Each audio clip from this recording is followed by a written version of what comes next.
ধরুন সমুদ্রের পানিতে ডুবে যাচ্ছিলেন এক পর্যটক, সঙ্গে থাকা স্বজনদের চিৎকারে ছুটে এলেন লাইফগার্ডরা। শুরু হলো উদ্ধার অভিযান। কয়েক মিনিটের চেষ্টায় পানির ভেতর থেকে সংকটাপন্ন অবস্থায় জীবিত উদ্ধার করা হলো তাকে। কিন্তু বিপদ তখনও কাটেনি। উদ্ধারের পর প্রয়োজন দ্রুত চিকিৎসা, প্রয়োজন অক্সিজেন, প্রয়োজন দ্রুত হাসপাতালে পৌঁছানো। আর ঠিক সেই মুহূর্তেই সামনে আসে সবচেয়ে বড় প্রশ্ন, অ্যাম্বুলেন্স কোথায়?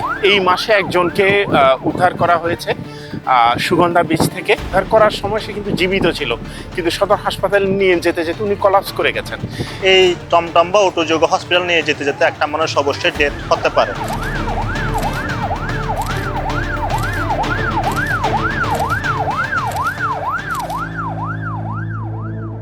কক্সবাজার সৈকতে পর্যটকদের জরুরি চিকিৎসা সেবার জন্য থাকা অ্যাম্বুলেন্সটি যদি অচল হয়ে পড়ে থাকে, তাহলে দুর্ঘটনার পর উদ্ধার হওয়া একজন মানুষকে দ্রুত হাসপাতালে পৌঁছাবে কে? বিশ্বের দীর্ঘতম সমুদ্র সৈকত হিসেবে পরিচিত কক্সবাজারে প্রতিদিনের সমাগম ঘটে হাজারো পর্যটকের। পরিবার পরিজন নিয়ে কেউ আসেন সমুদ্রের ঢেউ উপভোগ করতে, কেউ আসেন কর্মব্যস্ত জীবনের ক্লান্তি ভুলে একটু স্বস্তির খোঁজে। কিন্তু আনন্দের এই সৈকতেই প্রতিনিয়ত লুকিয়ে থাকে নানা ধরনের দুর্ঘটনার ঝুঁকি। কেউ পানিতে ডুবে যান, কেউ আটকা পড়েন রিপ কারেন্টে, আবার কেউ তীব্র রোদে অসুস্থ হয়ে পড়েন, কেউ হিট স্ট্রোকে আক্রান্ত হন, আবার কেউ সমুদ্র স্নানের সময় হঠাৎ জ্ঞান হারিয়ে ফেলেন। এমন পরিস্থিতিতে প্রথম কয়েকটি মিনিটে হয়ে উঠতে পারে জীবন মৃত্যুর ব্যবধান। আর তখনই সবচেয়ে বেশি প্রয়োজন দ্রুত উদ্ধার, অক্সিজেন এবং দ্রুত হাসপাতালে পৌঁছানোর ব্যবস্থা। কিন্তু কক্সবাজার সৈকতে সে জরুরি চিকিৎসা সেবার চিত্র কি? সৈকতের অন্যতম ব্যস্ত লাবণী পয়েন্টে গিয়ে দেখা যায় তথ্য ও অভিযোগ কেন্দ্রের ঠিক সামনেই পড়ে আছে জেলা প্রশাসনের অ্যাম্বুলেন্স। দীর্ঘদিন ধরে অচল অবস্থায় পড়ে থাকা অ্যাম্বুলেন্সটি এখন যেন নিজেই জরুরি চিকিৎসা সেবার সংকটের প্রতীক। গাড়ির ভেতরে পড়ে আছে অক্সিজেন সিলিন্ডারও। যে অক্সিজেন কোনো এক বিপদগ্রস্ত পর্যটকের জীবন বাঁচানোর শেষ ভরসা হতে পারত, সেটি এখন পড়ে আছে ব্যবহারের অপেক্ষায়। সংশ্লিষ্টদের দাবি, প্রায় 1 বছর ধরে অচল অবস্থায় পড়ে আছে অ্যাম্বুলেন্সটি। শুধু তাই নয়, পর্যটকদের জন্য নেই কোনো স্থায়ী মেডিকেল সাব সেন্টারও। ফলে সৈকতে কেউ পানিতে ডুবে গেলে কিংবা অন্য কোনো জরুরি স্বাস্থ্য সমস্যায় পড়লে তাকে প্রায় 2 থেকে 3 কিলোমিটার দূরের হাসপাতালে নিয়ে যেতে হয়। 2-3 কিলোমিটার ভিতরে কক্সবাজার সদর হাসপাতালে নিয়ে যেতে হয়, এবং এই সময়টি কিন্তু খুব গুরুত্বপূর্ণ। এখানটায় যাওয়ার জন্য কিন্তু 20-25 মিনিটের মতো সময়টা লেগে যায়, যেখানে ড্রাউনিংয়ের মতো একটি বিষয়ের জন্য বলে প্রত্যেকটা মিনিট খুব গুরুত্বপূর্ণ। সেই জায়গায় এই স্বাস্থ্য সেবাটি পাওয়ার জন্য বলে 20-25 মিনিটের সময় কিন্তু অনেক সময় জীবন চলে যায়। যেমন এই মাসে একজনকে উদ্ধার করা হয়েছে সুগন্ধা বিচ থেকে। উদ্ধার করার সময় সে কিন্তু জীবিত ছিল, কিন্তু সদর হাসপাতালে নিয়ে যেতে যেতে উনি কলাপস করে গেছেন। কক্সবাজারের সমুদ্র সৈকত দীর্ঘ প্রায় 120 কিলোমিটার। এত বিশাল সৈকতে প্রতিদিন হাজারো পর্যটকের নিরাপত্তার জন্য জরুরি অ্যাম্বুলেন্স সেবা রয়েছে অত্যন্ত সীমিত। আর যে একটি অ্যাম্বুলেন্স রয়েছে, সেটিও যদি দীর্ঘদিন অচল পড়ে থাকে, তাহলে দুর্ঘটনার পর একজন পর্যটকের দ্রুত চিকিৎসা পাওয়ার নিশ্চয়তা কতটা?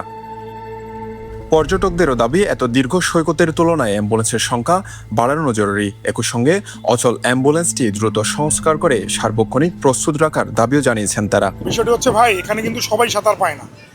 আমরা যারা এখানে নামতে আসছি, তারা আমরা মনে করেন ঘুরতে এসে আনন্দে নেমে পড়ছি, কিন্তু আসলে এখানে যেমন আজকে লাল ফ্ল্যাগ দেওয়া আছে, সতর্কবার্তা দেওয়া আছে, কিন্তু সাধারণ পাবলিকরা কিন্তু কিছু বোঝে না। আমরা কোনো দুর্ঘটনা ঘটতেই পারি।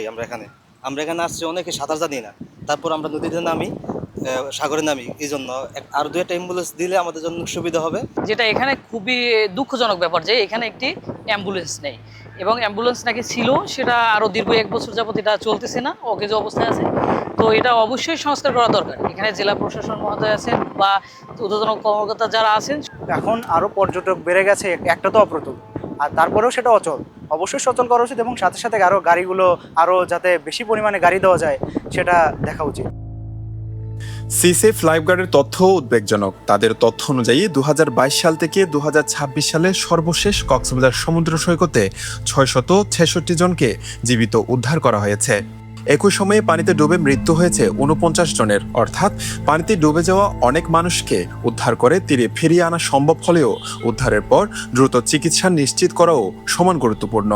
কারণ পানিতে ডুবে যাওয়া একজন মানুষের ক্ষেত্রে কয়েক মিনিটের মধ্যেই প্রয়োজন হতে পারে অক্সিজেন ও জরুরি চিকিৎসার। আর সেই মুহূর্তে একটি সচল অ্যাম্বুলেন্সও হয়ে উঠতে পারে জীবন আর মৃত্যুর মাঝখানের শেষ সেতু। সার্ভিস নেই বললেই চলে।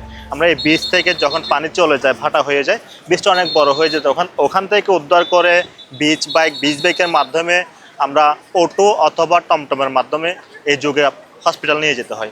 এই টমটম বা অটো যোগে হসপিটাল নিয়ে যেতে যেতে একটা মানুষ অবশ্যই ডেথ হতে পারে। এদিকে অচল অ্যাম্বুলেন্সটি দ্রুত সচল করার উদ্যোগ নেওয়ার কথা জানিয়েছেন জেলা প্রশাসক আব্দুল মান্নান। জরুরি ভিত্তিতে অর্থের ব্যবস্থা করে দ্রুত অ্যাম্বুলেন্সটি মেরামত করা হবে বলে জানিয়েছেন তিনি।